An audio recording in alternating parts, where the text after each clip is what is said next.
वालेकुम। दिल की बात अलिफिया के साथ में अलिफिया एक बार फिर हाजिर खिदमत है। पिछली जो वीडियो थी वो 1 से 7 साल के बच्चों के लिए मैंने जो बनाई थी, उसके हवाले से मुझे एक क्वेश्चन आया कि आप अपनी वीडियो में कह रही हैं कि जैसे हम हैं, यानी एक पेरेंट ने मुझसे क्वेश्चन किया कि जैसे हम हैं वैसे ही हमारे बच्चे भी होते हैं या हमारा आईना होते हैं। तो उनका क्वेश्चन ये था कि मेरे हस्बैंड, उनके जो हस्बैंड थे वो स्मोकिंग करते थे। तो उनका क्वेश्चन ये था कि क्या मेरा बच्चा भी उनको देखकर स्मोकिंग आगे जाके वो कर सकता है या ऐसी कोई आदत में आ सकता है। तो प्रोबेबिलिटी तो ये है कि 50% है चांस के हाँ वो कर सकता है आगे जाके, क्योंकि उसके लिए ये नॉर्म्स में है, उसके लिए इजी है कि वो देखता है कि उसके फादर की आदत है, या आपके हस्बैंड खुद उसको क्विट करें और आदत को छोड़ दें। और अगर वो नहीं छोड़ सकते हैं तो फिर वो एक्सेप्ट कर लें इस बात को उस बच्चे के सामने कि हाँ मेरी ये गलत आदत है और मुझे पता है कि ये जो मेरी आदत है इसकी वजह से मुझे मेरी फिजिकल मेरी हेल्थ को जो है नुकसान पहुंचेगा, और उसको एक्सेप्ट करें कि वो गलत कर रहे हैं। उस बच्चे के सामने ही आपने अपनी गलती एक्सेप्ट कर लेनी है। लेकिन बच्चा सामने से जाहिर है कि अगर आप उसको कहेंगे कि ये इसका ये नुकसान है, ये नुकसान है, ये नुकसान है, तो बच्चा क्वेश्चन करेगा कि अगर इतना ही नुकसान है तो फिर आप क्यों पीते हैं या आप क्यों उसको कंज्यूम करते हैं। तो मेरे ख्याल में उस वक्त जो है ना वो क्यों का जवाब देना उस वक्त बहुत ज़रूरी है, क्योंकि अगर आपने नहीं जवाब दिया तो उसके दिमाग में ये तो रह जाएगा कि ठीक नहीं है, लेकिन ये नहीं आएगा कि फिर मैं इसको क्यों ना लूं। तो क्यों का जवाब ये भी हो सकता है, एक मिसाल के तौर पे, कि आप उसे ये समझा सकते हैं, फादर जो हैं, कि मैं जब आपकी एज का था तो मुझे किसी ने ये बात नहीं समझाई थी कि ये गलत है, या मैं आपके जितना इंटेलिजेंट नहीं था कि मैं किसी से ये सवाल करता कि क्या ये स्मोकिंग करना सही है या गलत बात है। तो बच्चे को एक ये दिमाग में आएगा कि सही और गलत का जो एक फर्क है ना वो उसके दिमाग में आएगा। उसे ये लगेगा कि हाँ अगर हम गलत होते हैं तो हम हमारी गलती एक्सेप्ट करते हैं, हम कहते हैं कि हाँ पेरेंट भी बीइंग अ पेरेंट, तो अपनी गलती एक्सेप्ट करने से ना घबराएं अपने बच्चों के सामने। और अब जो है आज की जो वीडियो है वो 7 to 14 ईयर्स के बच्चों के बारे में है। तो 7 to 14 ईयर्स के बच्चा जब 7 साल से आगे जा रहा होता है तो उसके दिमाग में काफ़ी सारे सवाल जो है ना आना शुरू हो जाते हैं। यानी एक सवालों की एक समझें कि भरमार होती है उसके दिमाग में। वो रोज़ आके आपसे कोई ना कोई क्वेश्चन करेगा, स्कूल से आएगा, स्कूल गोइंग हो जाता है बच्चा। और जेन्युइनली मैं कहूँगी कि बीइंग अ पेरेंट आपने उसका जेन्युइनली जवाब देना है। जब बच्चा आपसे क्वेश्चन कर रहा है तो आपने उसको ये नहीं कहना है कि इस वक्त मुझे तंग ना करो या इस वक्त मैं तुम्हारी बात नहीं सुनूंगी। आपने जेन्युइन इंटरेस्ट शो करना है, आपने उस बच्चे को इनकरेज करना है कि हाँ क्वेश्चन पूछना कोई बुरी बात नहीं होती है। क्योंकि अगर आप इस तरह करेंगी तो बच्चे का जो एक क्यूरियोसिटी लेवल है ना वो और हाई जाएगा। जितना क्यूरियस बच्चा है उतना इंटेलिजेंट है, ये याद रखिएगा।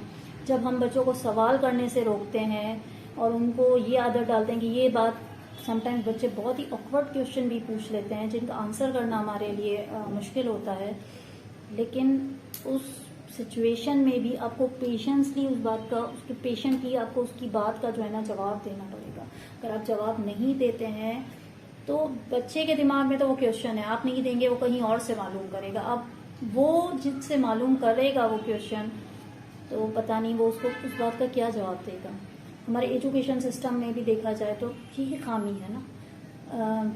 स्कूल में क्या करा जाता है, स्कूल हमारा एजुकेशन पाकिस्तान का सिस्टम क्या है कि आप क्वेश्चन नहीं कर सकते।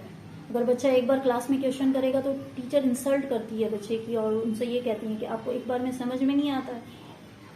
सिस्टम यूं होना चाहिए कि बच्चा क्वेश्चन करे और टीचर आंसर दे, जबकि उसका उलट है।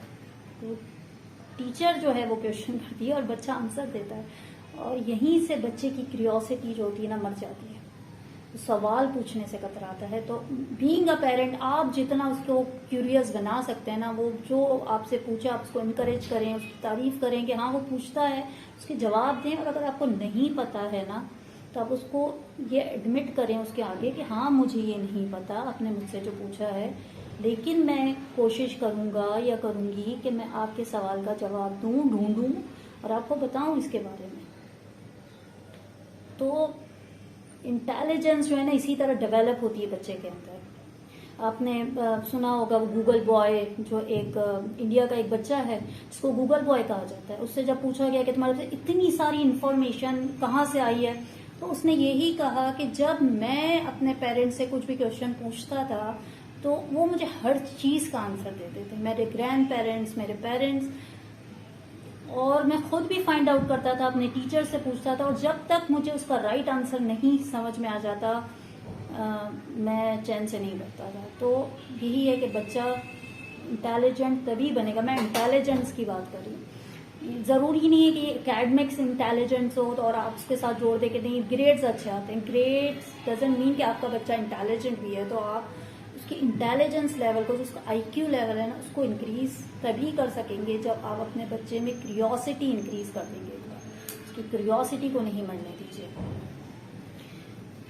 दूसरी कि इस एज में बच्चों को मनी हैंडलिंग करना भी सिखाइए। बच्चा क्योंकि इस एज में जाके अब बच्चा चीज़ें मांगता है, उसको सब चीज़ें चाहिए, उसकी ख्वाहिशें बढ़ती हैं, बाहर निकलता है, सोशल होता है, मॉल्स में जगहों पे जाता है, तो चीज़ें बढ़ उसको होता है कि उसमें ख्वाहिशें आती हैं। तो बच्चे की जो नीड बढ़ती है उसको फुलफिल करने के लिए आप हर चीज़ तो उसको नहीं लेके दे सकते, हर चीज़ के लिए आप यस भी नहीं कर सकते हैं।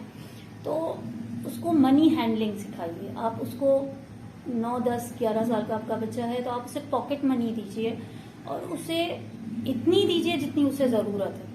इवन कि आप उससे कहीं ज़्यादा अफोर्ड कर सकते हैं, मगर आपको ये दिमाग में रखना है कि बच्चे को इतनी ही ज़रूरत है। और उसे आदत डालिए कि इसमें से अगर उसे कुछ चीज़ पसंद है, स्टेशनरी या कोई टॉय, वो इसमें से इतने पैसे जो है अपनी सेविंग में से देगा और इतने आप उसे देंगे, और इस तरह वो जो है बाय कर सकता है। या आप कोई स्टेशनरी अगर उसे चाहिए तो वो बाय कर सकता है। तो बच्चे में एक जो है मनी हैंडलिंग जो है ना इजी हो जाएगा। उसको ये नहीं रहेगा आगे जाके कि अगर मतलब बस मुझे जो चाहिए वो चाहिए। उसको समझ आएगी कि अपनी सेविंग करके अपनी चीज़ों को कैसे हैंडल करना है और चीज़ें कैसे जमा, अगर मुझे चाहिए कोई चीज़ तो उसके लिए मुझे खुद किस तरह जो है थोड़ा सा करना पड़ेगा।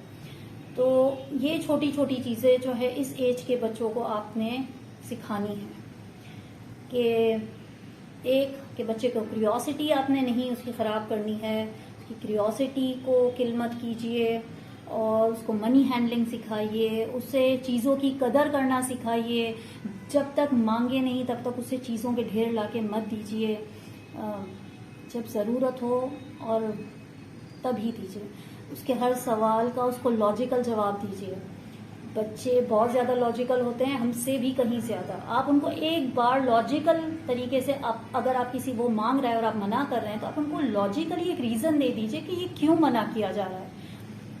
अगर आपका आंसर उसको समझ में आ जाएगा ना, अगर आप सही लॉजिक उसकी तरीके से उसको समझा देंगे तो मेरे ख्याल में फिर कोई मसला नहीं होगा। इन द एंड बस यही है कि देखें, हम पेरेंट्स जो हैं हम ह्यूमन बीइंग हैं और इंसान में खामियां होती हैं, इंसान में से गलतियां भी होती हैं, और खुद बीइंग अ पेरेंट मैंने कई बार गलतियां की हैं और उन्हीं गलतियों से मैंने सीखा भी है। और इस फेज से राइट नाउ मैं खुद भी अभी ये जो ट्विन जो 7 से 14 साल के बच्चे होते हैं, स्टिल मैं दूसरी बार जो है गुजर रही हूँ। और लेकिन ये है कि अपनी गलतियों से सीखा मैंने, और कोशिश पूरी है कि अपने बच्चों को, हमारी बीइंग अ पेरेंट कोशिश होनी चाहिए कि हम हमारे बच्चों को हमसे बेटर इंसान बनाएं, हमसे बेटर सोच के साथ बड़ा करें।